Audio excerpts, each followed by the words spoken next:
Hey folks, my name's Ed Trevors. My pronouns are he, him, and his. I'm an Anglican priest serving in the beautiful parish of St. Margaret of Scotland that sits on the ancestral and on the unceded territory of the Mi'kmaq people. Gwe.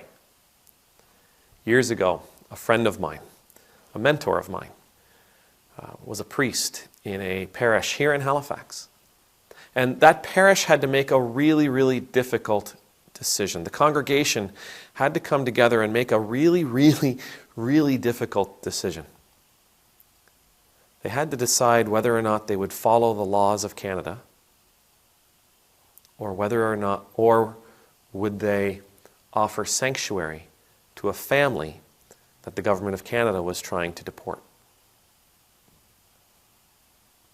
They chose to offer sanctuary. They went so far, I believe, as to renovate in the church, to put showers and other facilities in that the family would need. They brought them the provisions that they would need. They brought them the care that they would need. The family never had to leave the church building. And because they never had to leave the church building, they were out of reach of the federal government. The church universal, regardless of denomination, we recognized long ago that our buildings, our congregations, our spaces should be a place of comfort, sustenance, refuge, and sanctuary. We recognized long ago that not every decision the state made would be a decision that Christ might agree with. Not every law that the state wrote would be a law that Christ would agree with. And we knew that we must follow that higher call. We must obey that loftier law of love. That had to be paramount. Loving our neighbor as ourselves was our way of loving God with all of our heart, mind, soul, and body. Loving one another as Christ loved us was us following that new law that Jesus gave to all of us. Now, a couple of weeks ago, Marjorie Greene, a congressional representative from Georgia, she gave an interview to a very conservative, right-leaning Roman Catholic news outlet. And as part of that conversation, she was talking about how the church, and by that I think she meant the Church Universal, but she may have just meant the Roman Catholic Church given the context of the interview, but I believe she meant the Church Universal, that the church is actually being controlled by Satan when they provide for people who have entered into the United States illegally. Yes, they think they're doing it out of love, she says, and I'm paraphrasing. They think they're doing it out of love, but they're actually being controlled by Satan because their acts of love are actually undermining the laws and the Constitution of the United States.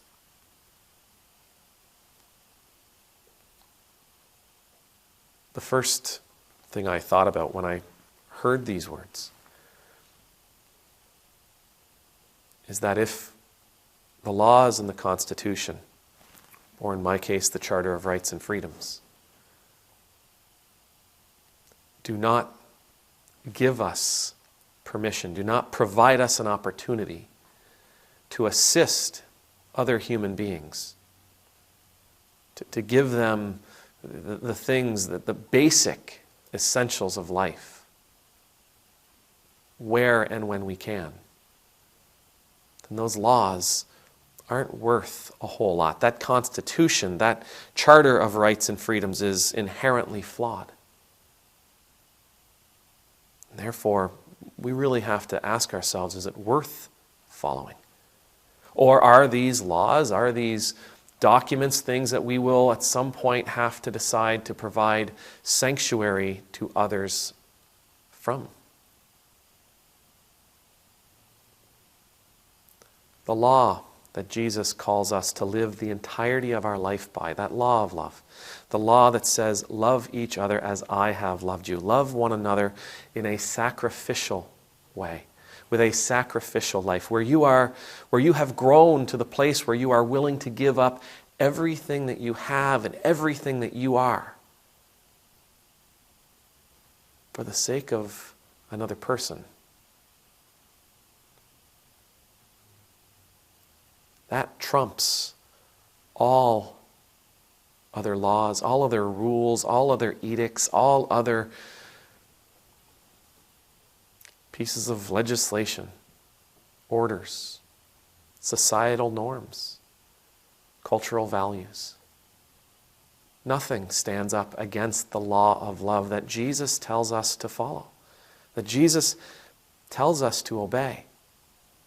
Now, of course, what I'm saying, we could take it and we can reinterpret it for our own needs, because love, even as Jesus offers it, we're able to take it and to open it up in such a way that the definition of love, as Jesus offers it, we can take it and rip it apart and make it our own. For me, and this is where I'm going to sound incredibly naive and idealistic, love is a practice. And the more we practice it, the more people we are able to include, the more of creation we are able to include within our understanding of love. And we are willing to share love with a greater and greater and greater number, the more we practice it. But as we practice that love, and as we share that love with more and more people, more and more of God's creation, as that practice helps us to enlarge the circle of those we love and those we share our love with, it also shrinks our need to control those people that we love. The more we practice love, the more we practice granting liberty and freedom to the people within that sphere of love we are offering.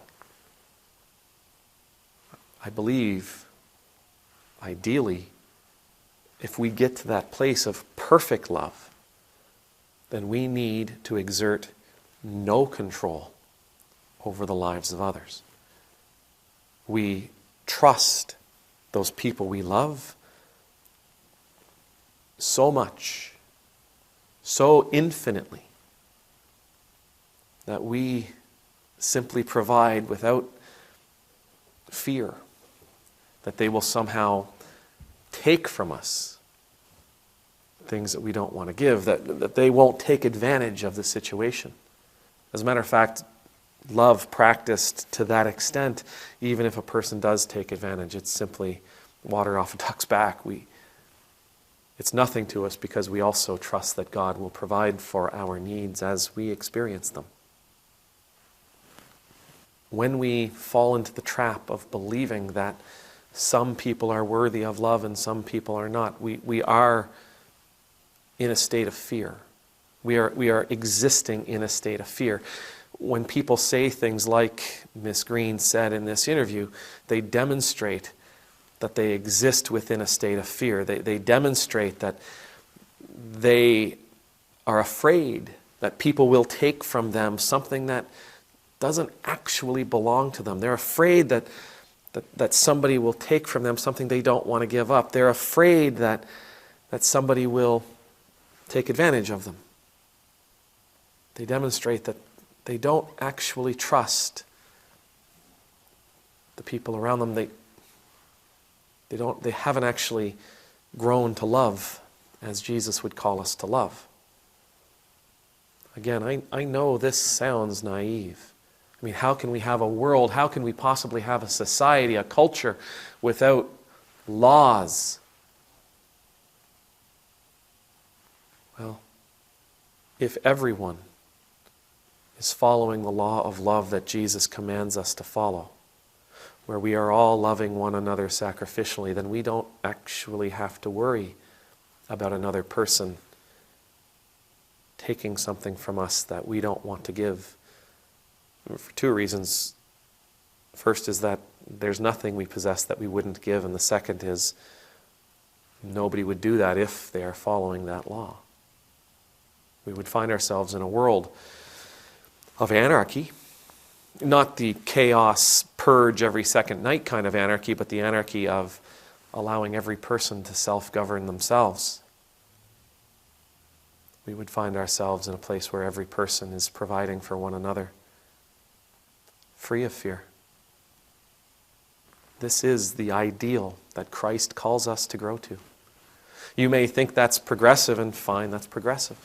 But that is the ideal that Christ calls us to strive for. When we practice loving our neighbors, that's where it's going to take us. And if we can get to that place, and I don't know if I'll ever see it, laws, constitutions, charters, these things would be figments of history,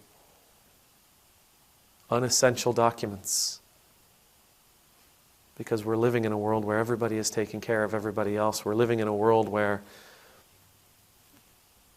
those imaginary lines that we've drawn around us have been erased. We're living in a world where we have chosen to trust our neighbors instead of trying to control them. This would be a good world. This would be a perfect world. May the Lord bless you, may the Lord keep you, may the Lord's face be made to shine upon you and be gracious to you. May the Lord's countenance be lifted up to you, may you always know the peace of being in the Lord's presence. And I pray that you and I would always be granted the courage and the strength to be loving as Jesus calls us to love. That we would be willing to practice loving in that fashion so that we could one day love all peoples, all things, without fear, without the desire to protect ourselves, counting on God's provision in our life above all things. I pray that we would be people of sanctuary and refuge, a light in the world for all. Amen. Nemultus.